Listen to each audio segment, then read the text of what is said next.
રાજુ કરપડાનું રાજીનામું અને રાજીનામા પછી બંને પક્ષ એટલે કોંગ્રેસ અને ભારતીય જનતા પાર્ટી બંને એવા પ્રયાસ કરે છે કે રાજુ કરપડા એમના પક્ષમાં જોડાઈ જાય.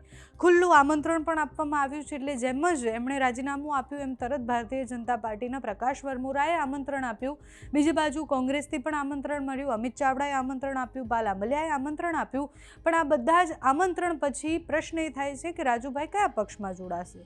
જે તે સમયે એમને પક્ષ છોડ્યો ત્યારથી બધા જ એવું કહી રહ્યા છે કે ભારતીય જનતા પાર્ટીમાં જોડાશે. અત્યારે કોંગ્રેસ ખૂબ પ્રયત્ન કરી રહી છે કે કોંગ્રેસમાં રાજુ કરપડા આવી જાય. બાલ આંબલિયા એમને પર્સનલી મળવા પણ ગયા હતા અને સમાચાર અત્યારે એવા આવી રહ્યા છે કે દિલ્હી દરબારથી પ્રયાસ કરવામાં આવી રહ્યો છે. એટલે એક નેતાને દિલ્હી મોકલવામાં આવ્યા છે અને નેતાને સૂચના આપવામાં આવી છે કે કંઈ પણ કરી અને રાજુ કરપડાને કોંગ્રેસમાં લેવાના પૂરા પ્રયત્ન થઈ શકે. એ કોંગ્રેસમાં આવે છે તો કોંગ્રેસમાં બહુ જ બધું કરી શકે એવી સંભાવનાઓ વધારે છે. અને જો એ સત્તા પક્ષમાં જાય છે તો પછી આગળની કહાની આપણને બધાને ખબર છે.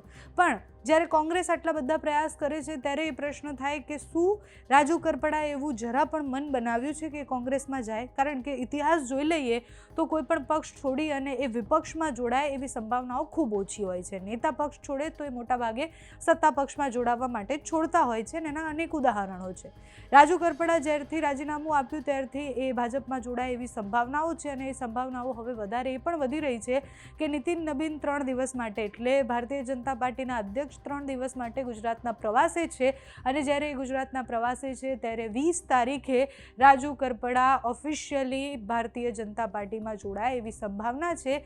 20 તારીખે એ નીતિન નબીનના હાથે કેસરિયા કરે એવી સંભાવનાઓ અત્યારે વ્યક્ત કરવામાં આવી છે. એટલે આ સંભાવનાઓનો ખેલ છે રાજનીતિ.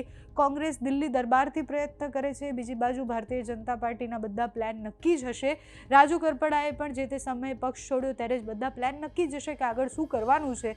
કારણ કે પક્ષ છોડ્યો એના પછી અમે જ્યારે વાત કરી ત્યારે એમણે સ્પષ્ટ કહ્યું કે કોઈ રાજીનામું આપવું એ એક દિવસનું કામ જ નથી. હું જ્યારથી છૂટ્યો એના પછીથી નક્કી જ હતું કે આગળ શું કરવાનું છે. હું ખાલી તેલ ને તેલની ધાર જોવા માંગતો હતો કે આમ આદમી પાર્ટી શું કરે છે. અને વિપક્ષમાં ન જોડાય એની સંભાવનાઓ એટલે પણ વધારે છે કારણ કે જો વિચારધારાની વાત જ હોત તો રાજુ કરપડા આમ આદમી પાર્ટીથી જ્યારે છૂટા થયા ત્યારે પણ એવી વિચારધારાની કોઈ વાત આવી નથી. એટલે વિચારધારાને લાગી અને પછી કોંગ્રેસમાં જોડાય એવી સંભાવનાઓ પણ ઓછી છે.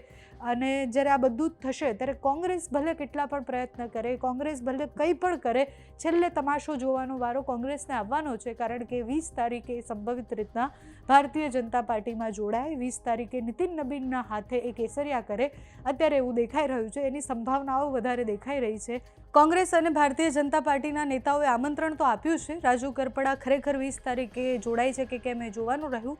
તમારું આ વિષય પર શું માનવું છે? તમને શું લાગે છે રાજુ કરપડા કયા પક્ષમાં જોડાશે? અમને કમેન્ટ્સમાં જણાવજો. અત્યારે આ વિડીયોમાં બસ આટલું. જો તમે અમને યુટ્યુબ પર જોઈ રહ્યા હોય તો સબસ્ક્રાઇબ કરજો, ફેસબુક પર જોઈ રહ્યા હોય તો ફોલો કરજો, અમારા વિડીયોને લાઇક અને શેર કરજો.